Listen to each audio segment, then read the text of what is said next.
Hello guys, second P U C ರಿಸಲ್ಟನ್ನು declare ಮಾಡಿದ್ದಾರೆ. ಯಾವಾಗ ಅಂತ ನೋಡೋದಾದರೆ ಈಗ ನೋಡೋಣ ಬನ್ನಿ. ಲೈವ್ ಪ್ರೂಫ್ ಮುಖಾಂತರ ನೋಡೋಣ. ಈಗ ಗೂಗಲ್ ಕ್ರೋಮನ್ನು ಓಪನ್ ಮಾಡಿದ್ದೀನಿ. ಯಾವುದೇ ಕ್ರೋಮ್ ಬ್ರೌಸರ್ ಓಪನ್ ಮಾಡಿಲ್ಲ ಅಂದರೆ ಗೂಗಲ್ ಓಪನ್ ಮಾಡಿ. ಅದರಲ್ಲಿ AI ಮೋಡ್ನಲ್ಲಿ ಹೋಗ್ತಾ ಇದ್ದೀನಿ. ಅದರಲ್ಲಿ second P U C result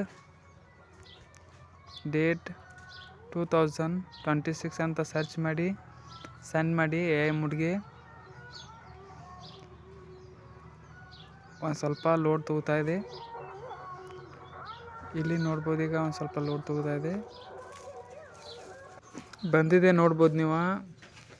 Karnataka second P U C result 2026 exam 1 is accepted to be declared by the KSEAB in the first week of April 2026 ಅಂತ ಇದೆ. ಫಸ್ಟ್ ವೀಕ್ ಏಪ್ರಿಲ್ ಅಥವಾ April 7, 2026 at 11 AM ಅಂತ ಕೊಟ್ಟಿದ್ದಾರೆ. April 7 ತಾರೀಕು 2026 11 ಗಂಟೆಗೆ ಬರುತ್ತಂತ accepted ಕೊಟ್ಟಿದ್ದಾರೆ. ಇದೇ final ಅಲ್ಲ. ಫೈನಲ್ 1 ದಿವಸ 2 ದಿವಸ ಹಿಂದೆ ಮುಂದೆ ಆಗ್ಬೋದು. ಈಗ ವ್ಯಾಲ್ಯೂಯೇಷನ್ ಕೂಡ ಸ್ಟಾರ್ಟ್ ಇದೆ ಎಕ್ಸಾಮ್ ಮುಗಿದ ಬಳಿಕ. ಈಗ ನೋಡ್ಬೋದು ಎಕ್ಸೆಪ್ಟೆಡ್ ಡೇಟ್ ಅಂತ ಕೊಟ್ಟಿದ್ದಾರೆ. ಏಪ್ರಿಲ್ 7, 2026 11 AM ಅಂತ ನೋಡೋಣ.